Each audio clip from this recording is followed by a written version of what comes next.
Com um Novo Olhar apresenta... Olá, amigos do blog e canal Com um Novo Olhar. Vocês estão lembrados de Marco Aurélio de Carvalho, que a gente entrevistou lá na Rádio MEC, na Rádio MEC, né, Marco? Isso. Marco tem uma história incrível aí em rádio, na Rádio Globo, na CBN, na Rádio Tupi, né?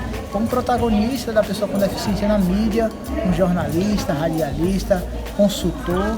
Marco, muito obrigado. E como é que está sendo para você esse encarar, né, o mercado de trabalho em 2019, apesar da baixa visão, ter todo esse potencial e mostrar que isso está apenas um detalhe, né? Bom, primeiro, Renato, dizendo a minha alegria de encontrar você, pessoal do Com um Novo Olhar, aqui no Memorial da Inclusão em São Paulo, onde eu resido desde 2007. Né? Eu estava, digamos assim, emprestado à minha terra natal por causa do meu trabalho na Rádio MEC na Universidade Federal Fluminense, o meu mestrado, mas estou de volta aqui a São Paulo, onde eu moro desde 2007, quando eu assumi a gerência da Rádio Globo, né? Fiquei de 2007 a 2012 gerenciando a Rádio Globo.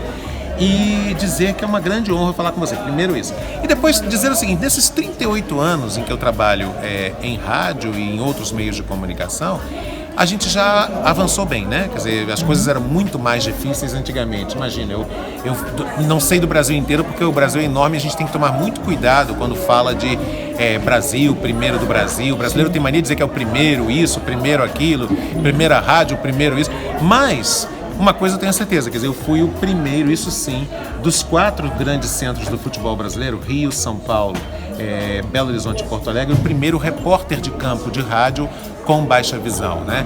E isso na Rádio Tupi, onde eu fui repórter de campo, né? Na qual eu fui repórter de campo de 84 a 1992. Foram 8 anos repórter e depois 4 como apresentador.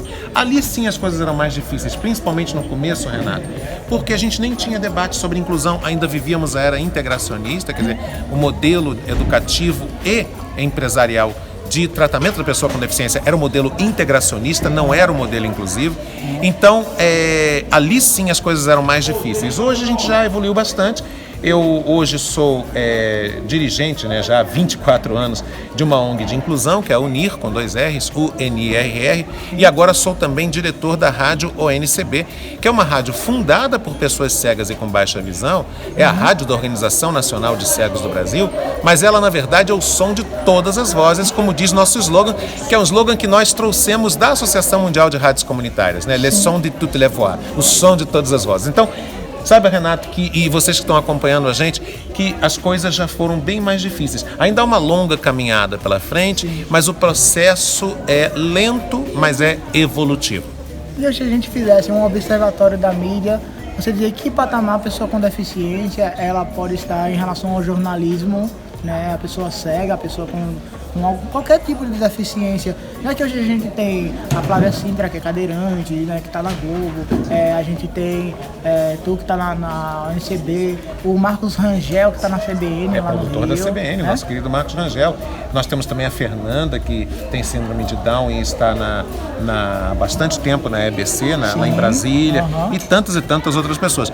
Repito, há uma longa caminhada ainda pela frente, não é só no Brasil, esse tema ainda é um tema com muito para percorrer em relação a entender a inclusão da pessoa com deficiência como um direito humano básico, ainda há uma luta muito grande a percorrer no mundo inteiro, mas acho que já avançamos bastante. Inclusive, nestes aspectos, nos últimos anos, nas últimas décadas, avançamos até mais do que países vizinhos. É curioso isso, porque, por exemplo, a questão da escola especial ainda é muito forte como escola de formação de português, matemática e tal, na Argentina, que é um país muito mais evoluído do que a gente para algumas coisas, mas ainda involuído nessas questões. Quer dizer, a escola verdadeiramente inclusiva, agora mesmo estive em Buenos Aires num evento e tive a oportunidade de visitar os colegas da FAICA, que é a Federação das Pessoas Cegas e com Baixa Visão, da Argentina.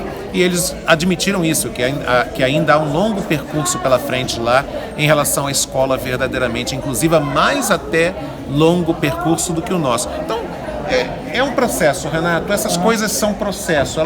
Elas vão, quem sabe nossos netos e bisnetos vão ter uma sociedade inclusiva do jeito que a gente sonha, nossa utopia, né? Sim, Marco. Olha, tem assunto pra gente passar um dia inteiro aqui falando com o Marco. É realmente muito importante, muito pertinente. E a gente agradece a entrevista. E que recado você deixaria para aquele empresário, para aquelas pessoas que precisam contratar a pessoa com deficiência que buscam sua consultoria e também precisam ir além da cota, né? Uhum. Pois é, eu dou uma palestra, uma das que eu dou sobre pessoas com deficiência e inclusão, que se chama A Inclusão na Era da Cota dos Bem Cotados. O que é a Era da Cota dos Bem Cotados? É o recado que eu dou para os empresários nas palestras, dou algumas dicas de como fazê-lo, mas em resumo aqui, fazendo um super resumo do que eu falo nas palestras, a cota dos bem cotados é sair da lógica de preencher cota número pelo número. Nós não queremos ser um número dentro das empresas, das organizações.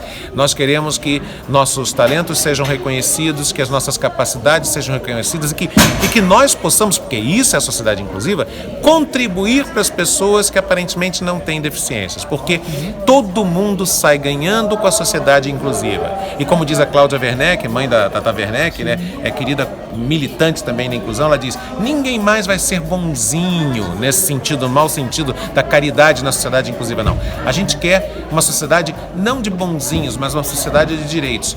E todos saem ganhando, porque a convivência inclusiva que faz com que as pessoas aparentemente sem deficiência utilizem em favor delas e da equipe de trabalho, seja qual for a empresa, utilize os talentos que cada um de nós tem.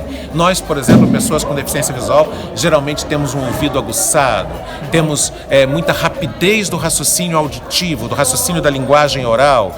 Uma pessoa surda costuma ter a visão aguçada e assim por diante. Esses talentos devem ser reconhecidos e o plano de carreiras os planos de carreiras devem ser levados a sério. Ou seja, nós não vamos para empresas para cumprir números, nós vamos para a empresa para construir uma história de sucesso. É isso que queremos, é isso que estamos conquistando nesses últimos 20 anos, né? Os últimos 20 anos são de avanços significativos, a partir do momento em que a lei das cotas de 91 passou a ser cumprida a partir principalmente de 99, mas ainda há muito que caminhar. Mas você, empresário que está nos vendo agora, saiba que você pode construir uma história muito bonita, uma história vitoriosa para a sua empresa, uma história vitoriosa para as pessoas com deficiência e uma história vitoriosa para as pessoas sem deficiência, que vão aprender muito com a diversidade humana, com a convivência da diferença, que rompe com a intolerância nessa sociedade, nesse momento tão delicado que vivemos. Um dos motivos e uma das maneiras de romper com a intolerância reinante é promover a convivência de todo tipo de talento, de todas as vozes. E é com essa profunda reflexão que a gente fica por aqui. Te convido a se inscrever, participar do nosso canal. Até a próxima. Um grande abraço.